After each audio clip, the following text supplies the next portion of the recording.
Die Mannschaft, Cote d'Ivoire, কুরাসাও, Ecuador. এটা কিন্তু চারটা দলের নাম বললাম, ওদের নিজেদের ভাষায় কিন্তু এই নামে কিন্তু তাদেরকে ডাকে। তো আজকে প্রিভিউ ভিডিও আনবো হচ্ছে গ্রুপ ই নিয়ে। এখানে আছে ইংলিশে বলি, এখানে আছে জার্মানি, কুরাসাও, আইভরি কোস্ট এবং ইকুয়েডর। তো ওদের নিজস্ব আসলে কিছু কিছু কলোনি থেকে নামকরণ গুলো ডিফারেন্ট হয়েছে। তবে জার্মানি নিজেদেরকে অ্যাকচুয়ালি জার্মান ইউজুয়ালি বলে না, ডি মান শাফট মানে হচ্ছে দ্য টিম। আর নিজেদের ফুটবল টিমকে তারা অন্য আরেকটা নামে ডাকে, সেটা হচ্ছে ডয়চার ফুটবল বুন্দ। আর কুরাসাও একসময় ছিল নেদারল্যান্ড অ্যান্টিলিজ হিসেবে, মানে ক্যারিবিয়ান সাগরের মধ্যে 6টা রাষ্ট্র মিলে নেদারল্যান্ড অ্যান্টিলিজ নামের রাষ্ট্র হিসেবে ছিল, যেটা কিংডম অফ নেদারল্যান্ডের আন্ডারে ছিল। তো এই ডাচ কলোনি পরবর্তীতে আলাদা আলাদা টিম হয়ে, যেমন ওয়েস্ট ইন্ডিজ ক্রিকেটের ক্ষেত্রে ওয়েস্ট ইন্ডিজ যেমন, সেটাই ফুটবলের ক্ষেত্রে নেদারল্যান্ড অ্যান্টিলিজ হিসেবে এরা ছিল। তো এরা এখন আলাদা আলাদা হয়ে ফুটবল গুলো খেলে। এবং কুরাসাও মোটামুটি এখন ভালো ফুটবল খেলে। ডিক অ্যাডভোকেটের আন্ডারে এই প্রথম তারা ডেবিউ হচ্ছে ওয়ার্ল্ড কাপে। শুধু তাই না, তারা সবচেয়ে আয়তন এবং জনসংখ্যার দিক দিয়ে সবচেয়ে ছোট রাষ্ট্র হিসেবে ওয়ার্ল্ড কাপে কোয়ালিফাই করে। আনফরচুনেটলি 6 সপ্তাহ পরে আবার সেই রেকর্ডটা ব্রেক হয়ে যায়। কাপে ভার্দি আফ্রিকা রিজন থেকে আসে, ওটাও আবার স্পেনিশ কলোনি।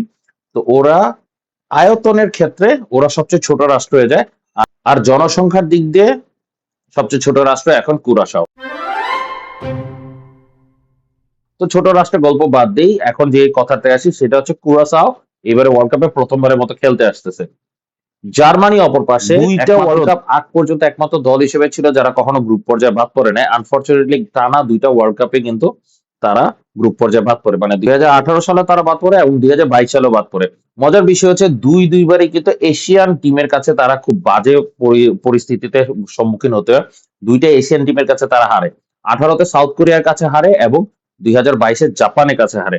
এইবারে তাদের লাকটা একটু ভালো, কেন? কারণ কি এবারে কোনো এশিয়ান দল নেই। হ্যাঁ, ওয়ার্ল্ড কাপে কিন্তু জার্মানির একটা রেকর্ড আছে, এশিয়ান দল সৌদি আরবের বিরুদ্ধে কিন্তু বিশাল করে জিতেছিল। তো ওই ইস্টার্ন এশিয়ান দলের বিরুদ্ধে জার্মানির অবস্থা খারাপ হয়ে যায়। তো এইবারে যেটা আসি সেটা হচ্ছে জার্মানি এখন পর্যন্ত 21 বার ওয়ার্ল্ড কাপ খেলেছে।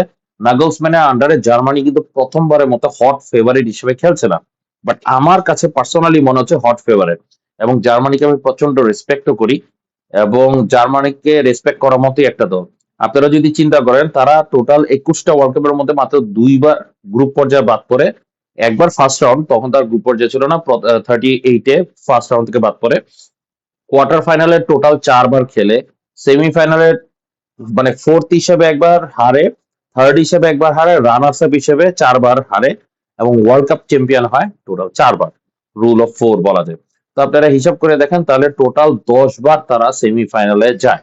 তো এরকম একটা দলকে আপনি যদি রেসপেক্ট না করেন, 23টা বিশ্বকাপের 10টাই তারা সেমিফাইনালিস্ট। সো অবশ্যই রেসপেক্ট করার মতো একটা দল। তবে হ্যাঁ, as a Germany, Germany world cup জিতেছে একবার। ওয়েস্ট জার্মানি হিসেবে তারা জিতেছিল 3বার। মজার বিষয়, 1954-এ one of the greatest scandalous একটা ম্যাচ জিতেই তারা কিন্তু হাঙ্গেরির মতো টিমকে হারিয়ে ওয়ার্ল্ড কাপটা জিতে। আনফরচুনেটলি ওই রেফারি, যে রেফারি ছিল ওইখানে সাইড লাইনে, তো সাইড লাইনের রেফারি মৃত্যুর আগে সে স্বীকার করে যে সে আসলে জার্মানিকে হারিয়েছে। 74-এ ওইবার কিন্তু হাইতি ওয়ার্ল্ড কাপে কোয়ালিফাই করে ডিআর কঙ্গো, যে আগের নাম ছিল জায়ার। তো জায়ার থেকে কিন্তু তারা ওয়ার্ল্ড কাপ খেলে, এবং সেইবারে নেদারল্যান্ড এবং জার্মানি ওয়ার্ল্ড কাপ ফাইনালে যায়।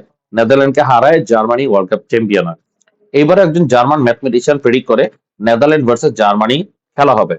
তবে ফাইনাল কি তাদের মধ্যে হয় না কিনা, জার্মানি ভার্সেস নেদারল্যান্ড অ্যান্টেলিসের খেলা কিন্তু হবে, মানে কুরাসাওয়ের খেলা হবে। কুরাসাও যেহেতু ওয়ার্ল্ড কাপে আসছে এবং প্রথম খেলাটাই পড়বে জার্মানির বিরুদ্ধে, খুব আনফরচুনেট লাক ফর দেম। তারপরে আসে থার্ড টিম, সেটা হচ্ছে আইভরি কোস্ট।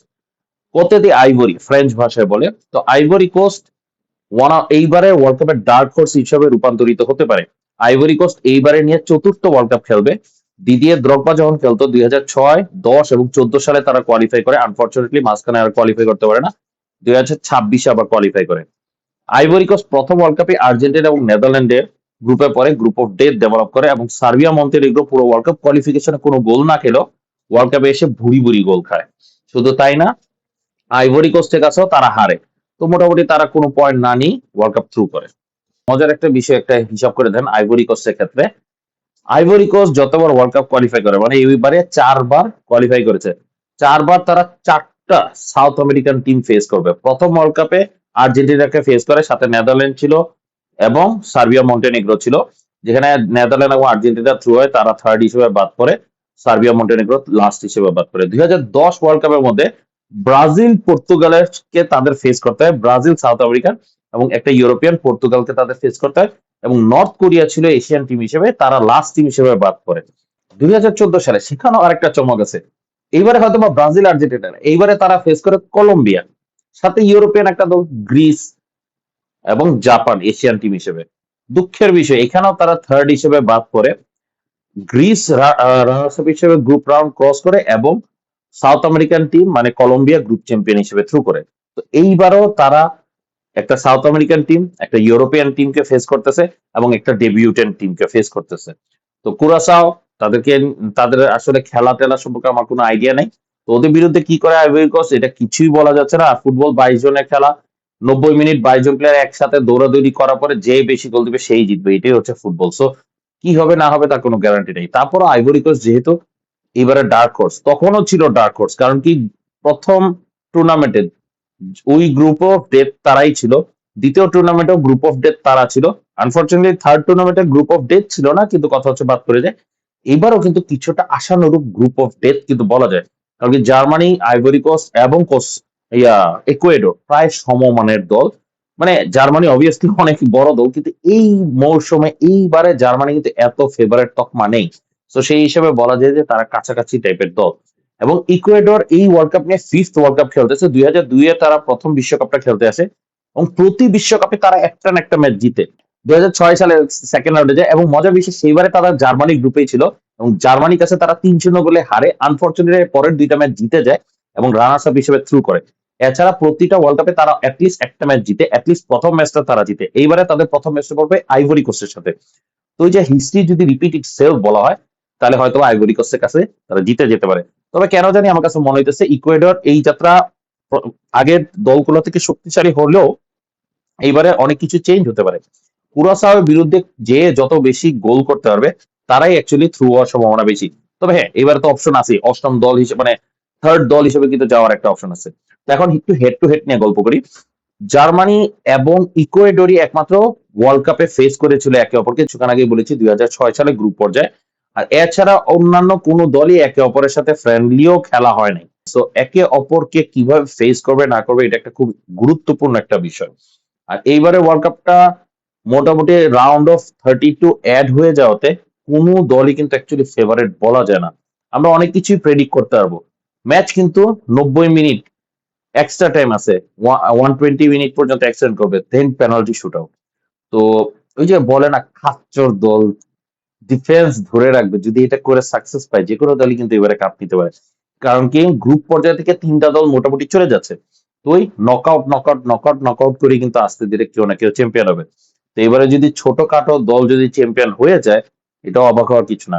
সিমসন্স এর মধ্যে কিন্তু বলছে, আমার এক ফ্রেন্ড মেনশন করছে একটা কমেন্টে, যে সিমসন এবারে প্রেডিকশন দিছে Mexico versus Portugal world cup final হবে।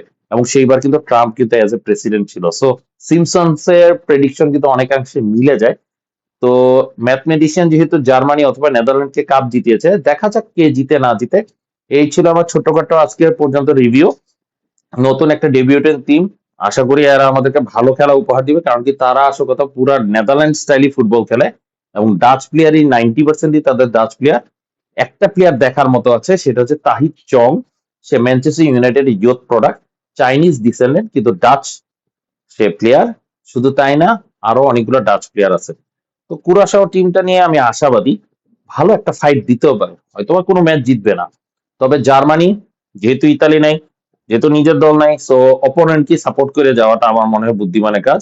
আর এইবারে যেহেতু জার্মানি ফেভারিটের তকমা নাই, সো জার্মানিকে সাপোর্ট করাটা আমি মনে করতেছি, এবং তাদের ড্রেসটা 90s এর ড্রেস, যেটা আমি আশা করি এই ড্রেস না তারা আরেকটা সাকসেস পেয়ে যাক। এখানে রাখলাম, ধন্যবাদ কষ্ট করে ভিডিওটা দেখার জন্য। আসসালামু আলাইকুম।